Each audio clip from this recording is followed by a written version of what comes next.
गुरुदेव भगवान की जय। प्यारे कृष्ण कन्हैया लाल की जय। श्री विष्णु पुराण। विष्णु पुराण का प्रथम अंश चल रहा है और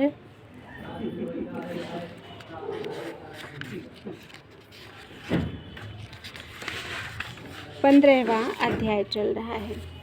15वें अध्याय के 70 श्लोक हो चुके थे। आज 71 श्लोक से तू भी मेरी कृपा से उदार रूप, गुण संपन्ना, सुशीला और मनुष्यों के चित्त को प्रसन्न करने वाली अयोनिजा ही उत्पन्न होगी। हे राजपुत्रों, उस विशालाक्षी से ऐसा कहकर भगवान अंतर्धान हो गए और वही यह मारीसा के रूप में उत्पन्न हुई तुम्हारी पत्नी है। इतना कल हो गया था। श्री पराशर जी बोले, तब सोमदेव के कहने से प्रचेताओं ने अपने क्रोध शांत किया और उस मारीसा को वृक्षों से पत्नी रूप में ग्रहण किया। उन 10 प्रचेताओं से मारीसा के महाभाग दक्ष प्रजापति का जन्म हुआ, जो पहले ब्रह्मा जी से उत्पन्न हुए थे। हे महामते, उन महाभाग दक्ष ने ब्रह्मा जी की आज्ञा पालन करते हुए सर्ग रचना के लिए उद्यत होकर उनकी अपनी सृष्टि बढ़ाने और संतान उत्पन्न करने के लिए नीच, ऊंच तथा द्विपद, चतुष्पद आदि नाना प्रकार के जीवों को पुत्र रूप से उत्पन्न किया। प्रजापति दक्ष ने पहले मन से ही सृष्टि करके फिर स्त्रियों की उत्पत्ति की। उनमें से 10 धर्म को और 13 कश्यप को दी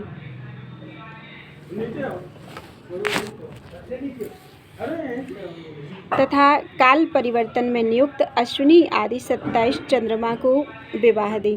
उन्हीं से देवता, दैत्य, नाग, गौ, पक्षी, गंधर्व, अप्सरा और दानव आदि उत्पन्न हुए। हे मैत्रेय, दक्ष के समय से ही प्रजा का मैथुन अर्थात स्त्री पुरुष संबंध द्वारा उत्पन्न होना आरंभ हुआ।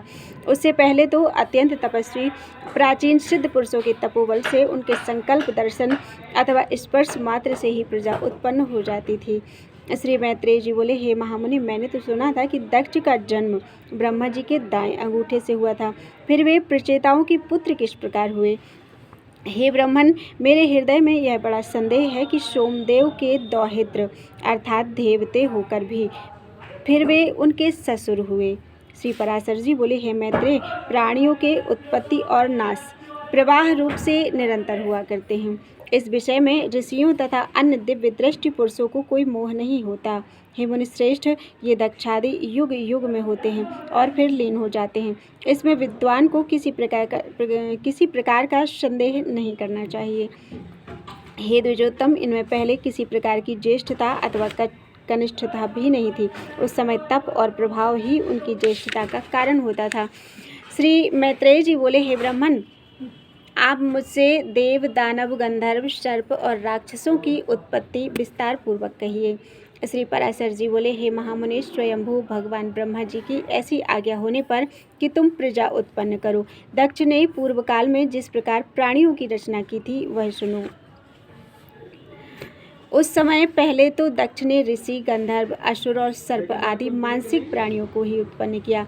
इस प्रकार रचना करते हुए जब उनकी वह प्रजा और ना बढ़ी तो उन प्रजापति ने सृष्टि की वृद्धि के लिए मन में विचार कर मैथुन धर्म से नाना प्रकार की प्रजा उत्पन्न करने की इच्छा से वीरण प्रजापति की अति तपस्विनी और लोकधारिणी पुत्री असकनी से विवाह किया। तदनंतर वीर्यवान प्रजापति दक्ष ने सर्ग की वृद्धि के लिए वीरण सुता अक्सिनी से 5 सहस्त्र पुत्र उत्पन्न किए।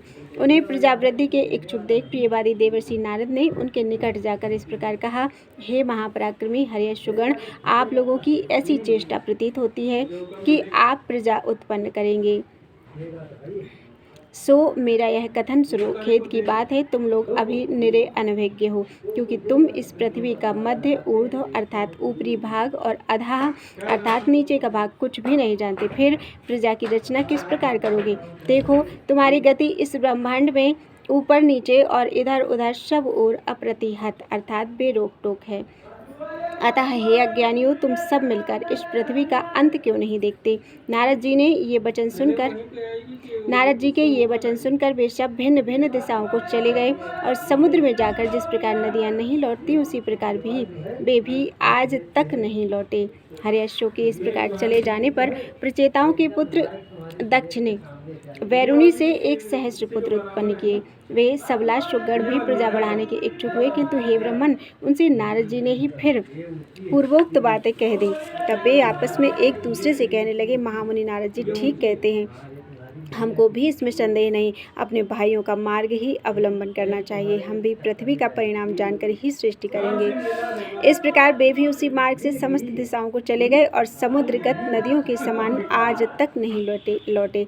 हे द्विज, तब से ही यदि भाइयों को खोजने के लिए भाई ही जाए तो वह नष्ट हो जाता है, अतः विज्ञ पुरुष को ऐसा नहीं करना चाहिए। महाभाग दक्ष प्रजापति ने उन पुत्रों को भी गए जान नारद जी पर बड़ा क्रोध किया और उन्हें शाप दे दिया। हे मैत्रेय, हमने सुना है कि फिर उस विद्वान प्रजापति ने सर्ग वृद्धि की इच्छा से वैरुणी से 60 कन्याएं उत्पन्न की। उनमें से उन्होंने 10 धर्म को, 13 कश्यप को, 27 सोम को अर्थात चंद्रमा को और 4 अरिष्ट नेमि को ब्याह दी तथा 2 बहुपुत्र को, 2 अंगिरा को, 2 कृशाश्व को विवाही। अब उनके नाम सुनो। अरुंधति, वसु, यामी, लंबा, भानु, मरुत्वती, संकल्पा, मुहूर्ता, साध्या और विश्वा, ये 10 धर्म की पत्नियां थीं। अब तुम इनके पुत्रों का विवरण सुनो। विश्वा के पुत्र विश्वदेवा थे, साध्या से साध्यगण हुए, मरुत्वती से मरुतवान और वसु से वसुगण हुए तथा भानु से भानु और मुहूर्ता से मुहूर्ताभिमानी देवगण हुए। लंबा से घोष, यामी से नागवीथी और अरुंधति से समस्त पृथ्वी विषयक प्राणी हुए तथा संकल्प से सर्वात्मक संकल्प की उत्पत्ति हुई। नाना प्रकार का वसु अर्थात तेज अथवा धन ही जिनका प्राण है, ऐसे ज्योति आदि जो 8 वसुगण विख्यात हैं। अब मैं उनके वंश का विस्तार बताता हूँ। उनके नाम आप, ध्रुव, सोम, धर्म, अनिल, वायु, अनिल अर्थात वायु, अनल अर्थात अग्नि, प्रत्यूष और प्रभास कहे जाते हैं। आपके पुत्र वैतंड, श्रम, शांत और ध्वनि हुए तथा ध्रुव के पुत्र लोक संहारक भगवान काल हुए। भगवान वर्चा सोम के पुत्र थे, जिनसे पुरुष वर्चस्वी हो जाता है, और धर्म के उनकी भार्या मनोहरा से द्रविण, हुत और हव्यवह तथा शिशिर, प्राण और वरुण नामक पुत्र हुए। अनिल की पत्नी शिवा थी, उससे अनिल के मनोजव और अभिज्ञात गति ये 2 पुत्र हुए। अग्नि के पुत्र कुमार सरस्तंभ से उत्पन्न हुए थे, ये कृतिकाओं के पुत्र होने से कार्तिकेय कहलाए। शाख, विशाख और नेगमेय इनके छोटे भाई थे। देवल नामक ऋषि को प्रत्युष का पुत्र कहा जाता है। इन देवल के भी 2 क्षमाशील और मनीषी पुत्र हुए। बृहस्पति जी की बहन परस्त्री जो ब्रह्मचारिणी और सिद्ध योगिनी थी तथा अनासक्त भाव से समस्त भूमंडल में विचरती थी, 8वें वसु प्रभास की भार्या हुई। उससे सहस्रों शिल्पों अर्थात कारीगरियों के कर्ता और देवताओं के शिल्पी महाभाग प्रजापति विश्वकर्मा का जन्म हुआ, जो समस्त शिल्पकारों में श्रेष्ठ और सब प्रकार के आभूषण बनाने वाले हुए तथा जिन्होंने देवताओं के संपूर्ण विमानों की रचना की और जिन महात्मा की आविष्कृता अर्थात शिल्प विद्या के आश्रय से बहुत से मनुष्य जीवन निर्वाह करते हैं, उन विश्वकर्मा के 4 पुत्र थे। उनके नाम सुनो। वे अजैकपाद, अहिर्बुधन्य, त्वष्टा और परम पुरुषार्थी रुद्र थे। उनमें से त्वष्टा के पुत्र महातपस्वी विश्वरूप थे।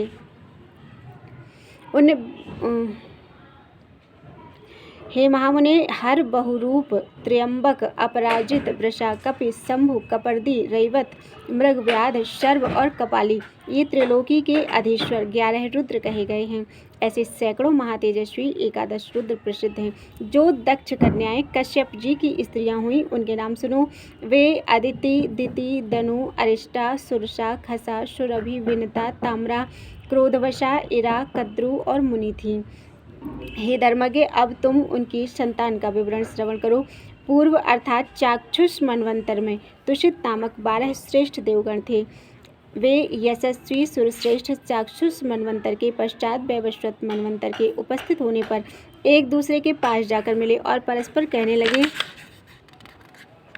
कि हे देवगण, आओ हम लोग शीघ्र ही अदिति के गर्भ में प्रवेश कर इस वैवस्वत मनवंतर में जन्म लें, इसी में हमारा हित है। इस प्रकार चाक्षुष मनवंतर में निश्चय कर उन सब ने मरीचि पुत्र कश्यप जी के यहाँ दक्ष कन्या अदिति के गर्भ से जन्म लिया। वे अति तेजस्वी उससे उत्पन्न होकर विष्णु, इंद्र, अर्यमा, धाता, त्वष्टा, पूषा, विवस्वान, सविता, मैत्र, वरुण, अंशु और भग नामक 12 आदित्य कहलाए। इस प्रकार पहले चाक्षुष मनवंतर में जो तुषित नामक देवगण थे, वे ही वैवस्वत मनवंतर में द्वादश आदित्य हुए। सोम की जिन 27 शुभ्रता पत्नियों के विषय में पहले कह चुके हैं, वे सब नक्षत्र योगिनी हैं और उनके नाम उन नामों से विख्यात हैं। उन अति तेजस्विनियों से अनेक प्रतिभाशाली पुत्र उत्पन्न हुए। अरिष्टनेमि की पत्नियों के 16 पुत्र हुए। बुद्धिमान बहुपुत्र की भार्या अर्थात कपिला, अतिलोहिता, पीता और असिता नामक 4 प्रकार की विद्युत कही जाती हैं। ब्रह्मर्षियों से सत्कृत ऋचाओं के अभिमानी देवश्रेष्ठ प्रत्यंगिरा से उत्पन्न हुए तथा शास्त्रों के अभिमानी देवप्रहरण नामक देवगण देवर्षि कृशाश्व की संतान कहे जाते हैं। हेतात 8 वसु, 11 रुद्र, 12 आदित्य, प्रजापति और वसटकार, ये 33 वेदोक्त देवता अपनी इच्छानुसार जन्म लेने वाले हैं। कहते हैं इस लोक में इनके उत्पत्ति और निरोध निरंतर हुआ करते हैं। ये 1000 युग के अनंतर पुनः पुनः उत्पन्न होते रहते हैं। हे मैत्रेय, जिस प्रकार लोक में सूर्य के अस्त और उदय निरंतर हुआ करते हैं, उसी प्रकार ये देवगण भी युग युग में उत्पन्न होते रहते हैं। हमने सुना है कि दिति के कश्यप जी के वीर से परम दुर्जय हिरण्यकशिपु और हिरण्याक्ष नामक 2 पुत्र तथा सिंहिका नाम की एक कन्या हुई, जो विप्रचित्ति को विवाही गई। हिरण्यकशिपु के अति तेजस्वी और महापराक्रमी अनुह्लाद, ह्लाद, बुद्धिमान, प्रह्लाद और संलाद नामक 4 पुत्र हुए, जो दैत्यवंश को बढ़ाने वाले थे। हे महाभाग, उनमें प्रहलाद जी सर्वत्र समदर्शी और जितेंद्रिय थे, जिन्होंने श्री विष्णु भगवान की परम भक्ति का वर्णन किया था, जिनको दैत्यराज द्वारा दीप्त किए हुए अग्नि के उनके सर्वांग में व्याप्त होकर भी हृदय में वासुदेव भगवान के स्थित रहने से वह नहीं जला पाया।